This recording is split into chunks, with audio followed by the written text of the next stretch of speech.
Share ko nga pala. So anyway, pakita lang natin saglit para sa hindi naka-ano. Ayan po yung message kay Agent Morales from Jerry Navarro. Bok Good AM, ingat ka, may naaamoy akong balita. Plano kang ipaggorbor. Unang-una, JM, sino itong si Jerry Navarro na nagbigay sa iyo ng information na may naaamoy siyang ipagurgor ka? Si Jerry Navarro ay dati kong kasamahan sa PNP. Classmate ko siya sa recruit noong 1993. At nagkasama kami dati niyan sa Pasay City Police. At ang huling balita ko sa kanya ay naging miyembro siya ng CIDG. Miyembro siya ng CIDG. So okay naman siya, hindi kaya sa pag-expose natin itong information coming from him, hindi kaya siya ay mapahamak. Pero kasi mga kababayan, ito ay public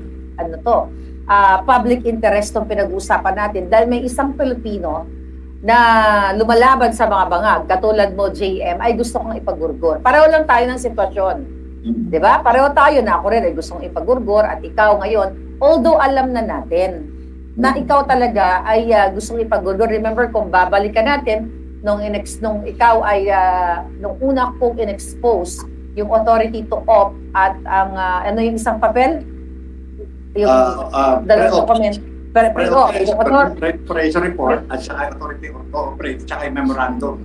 Yung memorandum, yun. Nung inilabas ko yun, na hindi kita pinangalanan, nagkaroon ng kaguluhan sa palasyo ng mga ahas, kung saan, syempre kung todo deny sila, hanggang sa dumating nga yung point na ikaw ay lumabas dito sa channel at talaga namang through naka-reach out ako sa'yo, at talagang pinatunayan mo sa Senado na yes, totoo ang nakita mo, yung papeles na to, dahil ikaw ang pumirma, yung pre-op, authority to op, yung memorandum, na nung March of 2012 ay talagang si Marcos Jr. ay bangag o sumisingot ayon dun sa informante na pinangalanan mo nga na Daza. Anyway, JM, doon pa lang nakita na rin ng taong bayan yung video na inilabas mo, di ba? Yung CCTV na kung saan doon kung talagang alam nyo gagawin lang ng tama ng mga otoridad, dapat matagal na nakalaboso si Marcos Jr. at saka si Lisa Marcos. Kasi doon sa video na yon na ipinakita mo, pinag-uusapan na ikaw ay pagurgur. Diba? Kung ikaw ay a-attend sa Pedelix. Nalala mo yun? Nalala niyo yun mga kababayan? At kung hindi ka, kung sakaling ikaw ay pumayag sa kagustuhan ng mga bangag, ay bibigyan ka ng pagpipilian ka, pwedeng load better, pwede kang papuntahin sa Amerika, facilitate na yung visa and everything, pero nanindigan ka bilang isang totoong bayani na nakikipaglaban. At doon, babalikan lang natin mga kababayan, sa video na yon sinabi nung yung taong yon sa video na kinukumbinsi ni, sino ngayon? Si Picoy, right? Picoy. Romy. Kasi niya si Romy Enriquez. Romy Enriquez, na sinasabing kausapin ka kasi kung hindi ka papayag or something, pwede kang magurgur sa pamamagitan ng pwedeng daanin nila sa aksidente o kung ano pa man o nagkasakit ka bigla, so yung mga ganon. So noon pa lang, JM, talagang may gurgur, may gurgur threat na sa'yo. Okay? Balikan natin to JM, simula nung lumabas ka, anong buwan yun nung una ka lumabas? Mayo yun, di ba? April. So, bago mag-Senate investigation ng April 30. Okay, tama, April. Okay. Nung April na yun, JM, ikaw ba ay nakakaramdam ka ng mga pagsunod sa'yo? Maliban doon sa nakita ng buong bayan, na talagang nabanggit ang pangalan ni Lisa Marcos at ni James Kumar doon. Di ba? Na silang dalawa ang player, according to that video. So, nung simula April hanggang bago itong dumating, itong text sa'yo na may naaamoy, nakaramdam ka ba na may mga sumusunod sa'yo noon? Mula April hanggang sa dumating itong death threat message.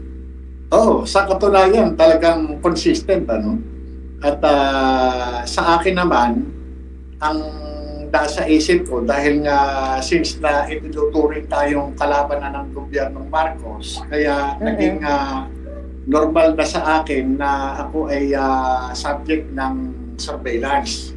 Hindi lang ng PNP, pati ng AFP, pati ng iba pang ibang intelligence unit ng gobyerno. Kaya yun yung ko naman kaya sa akin naman, dahil malinis naman yung konsensya ko at wala naman akong ginagawang paglabag sa batas, wala. Normal lang yung buhay ko. Normal lang. So nung natanggap mo itong death threat nga galing sa iyong dating kasamaang pulis, ano yung una mong naramdaman at anong pumasok sa isipan mo na mga pwede mong gawin nung natanggap mo itong mensaheng ito? Nung matanggap ko yan, Pasko Oh my God. Ayun. Talagang regalo, Regalo talaga ng mga demonyo. Kaya sabi ko, nung makita ko, hindi ko siya, hanggang ngayon, hindi ko ino-open itong message. Kung makikita nyo, talagang meron pang talaga. Hindi ko siya ino-open, pero makikita mo na agad na nandun yung substance. Yeah. At ito ay pahiwatig na ikaw ay nakatakdang patayin. Sapagkat naamoy yung balita at ako ay ipagugurgor. Kaya hindi ko hindi ko siya masabi na biro.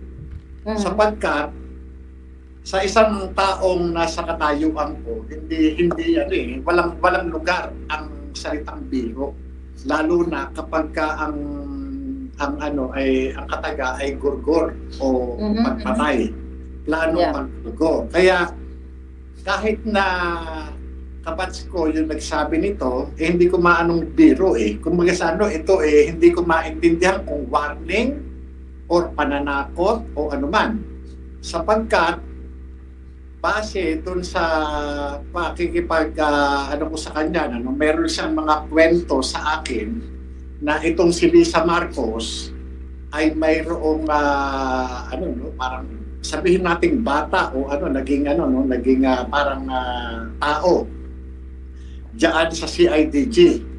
Dati siyang chief of police ng Antipolo at nung umalis sa sa Antipolo naging CIDT. Kumbaga hepe ng CIDG ng Manila. At ito napunta ng CIDG headquarters. At kaya nga sinasabi niya ito na meron plano na pagkurkur sa akin, wala akong ibang maisip na magiging operator o magiging OPR o magiging responsible dito sa operation na ito, kundi yung bata ni Lisa Marcos na sinasabi nitong aking kabats na si Jerry Navarro.